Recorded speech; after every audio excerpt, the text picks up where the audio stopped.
కార్తీక పౌర్ణమి సందర్భంగా భక్తులకు ఇబ్బందులు లేకుండా అన్ని ఏర్పాట్లు చేశామని దేవస్థానం ఈవో వీర్ల సుబ్బారావు అన్నారు. కార్తీక పౌర్ణమి రోజున భక్తులకు ఇబ్బంది లేకుండా తెల్లవారుజామున ఈవో సుబ్బారావుతో ఉభయ గోదావరి జిల్లాల coordinator Uday face to face.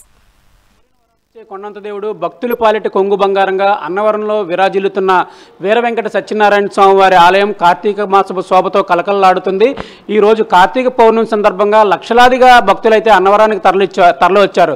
రాష్ట్రం నలుమూల నుంచి భక్తులు ఎక్కడికైనా సరే అన్నవరానికి దారితీస్తున్నాయని చెప్పుకోవచ్చు. ఈ రోడ్లన్నీ రహదారులన్నీ భక్తులతో రద్దీగా మారాయి. భక్తులందరూ అన్నవరం వైపు రావడం, అలాగే అన్నవరంలో ఈరోజు గిరి ప్రదక్షిణ జరగడంతో అన్నవరం మొత్తం రద్దీగా మారింది. అసలు ఈ అన్నవరం క్షేత్రంలో తెల్లవారుజాము నుంచి ఇప్పటి వరకు ఎన్ని వ్రతాలు జరిగాయి, ఎంతమంది భక్తులు స్వామిని దర్శించుకున్నారు, అలాగే ఏ సమయం నుంచి వ్రతాలు జరుగుతున్నాయి, సర్వదర్శనాలు ఎప్పటి నుంచి అనుమతించారనేది మనతో మాట్లాడడానికి ఆలయ ఈవో అలాగే special grade deputy collector Veerla Subbarao ఉన్నారు. ఆయనతో మాట్లాడదాం. సార్, ఈ కార్తీక మాసంలో అంటే కార్తీక పౌర్ణమిని ముందుగానే అంచనా వేసి మీరు విస్తృతమైన ఏర్పాట్లు చేశారు. లక్షలాదిగా భక్తులు వస్తారని మీరు ఇదివరకే సమావేశాలు నిర్వహించారు అధికారులతో. అసలు ఈ రోజు అసలు తెల్లవారుజాము నుంచి అన్నవరం పరిస్థితి ఏంటి? జై సత్యదేవ.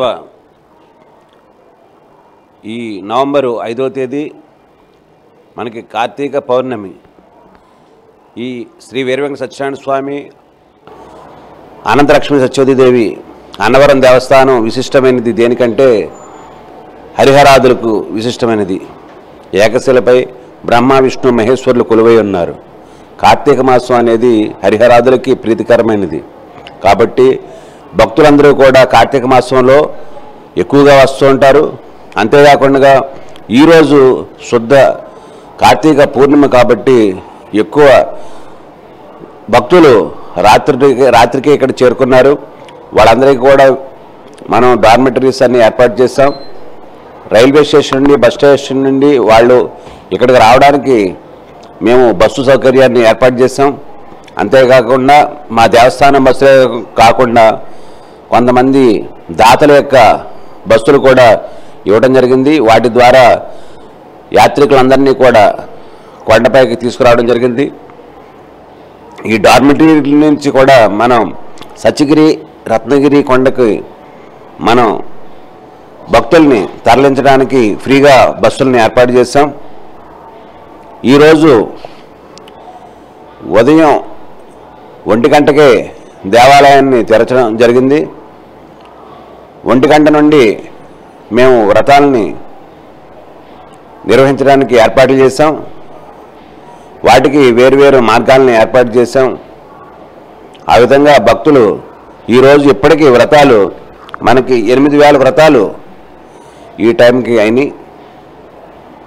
అదేవిధంగా స్వామివారి వ్రతాలు నిర్వహించుకున్న తర్వాత ప్రసాదాలు వాళ్ళు 60,000 ప్రసాదాలు ఇప్పటివరకు కొనుగోలు చేసుకున్నారు.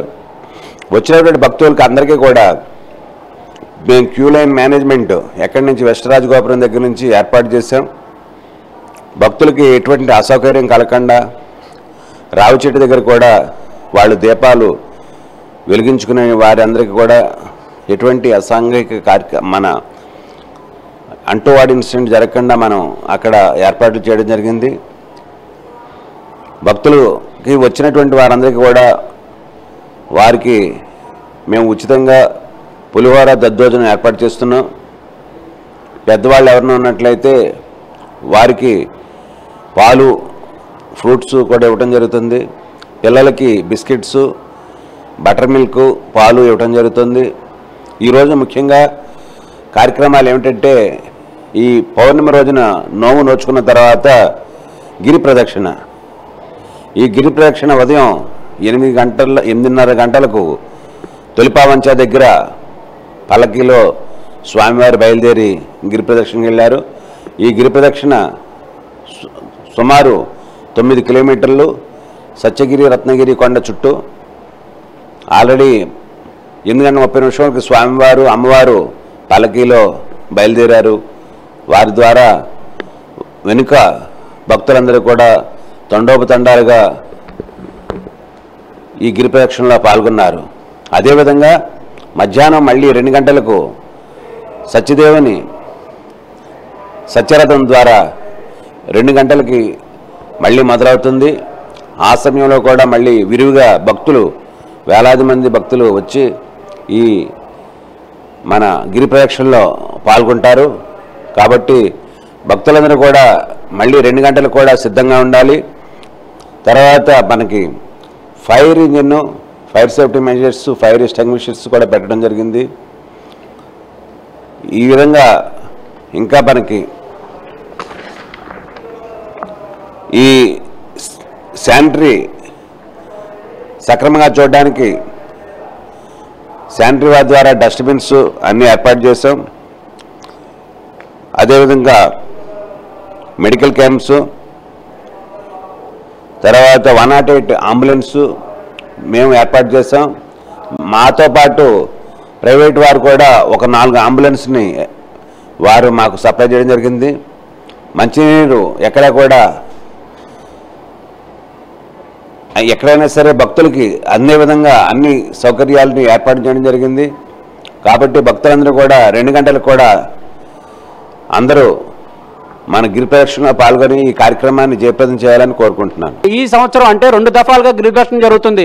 ఉదయం స్వామివారు అమ్మవారు పల్లకిలో గిరి ప్రదక్షిణ చేస్తారు. అలాగే మధ్యాహ్నం ప్రచార రథంతో భక్తులందరూ అనుసరిస్తారు. మొత్తం 3 లక్షల మంది అయితే భక్తులు ఈ సంవత్సరం గిరి ప్రదక్షిణలో పాల్గొంటారని ఈవో చెప్తున్నారు. మొత్తం మీద ఎటువంటి ఇబ్బందులు లేకుండా పూర్తి ఏర్పాట్లు చేశాము. అలాగే ఎటువంటి భక్తులకి ఎటువంటి అసౌకర్యాలు లేకుండా, ఎటువంటి ఇబ్బందులు లేకుండా మొత్తం డేగ కళ్ళతో సీసీ కెమెరాలు పర్యవేక్షిస్తున్నాయి. డ్రోన్లు కూడా ఏర్పాటు చేశామని ఈవో సుబ్బారావు చెప్తున్నారు. మెగా న్యూస్ కోసం వీడియో జర్నలిస్ట్ ఆసిఫ్తో ఉదయ్, అన్నవరం, రత్నగిరి నుంచి.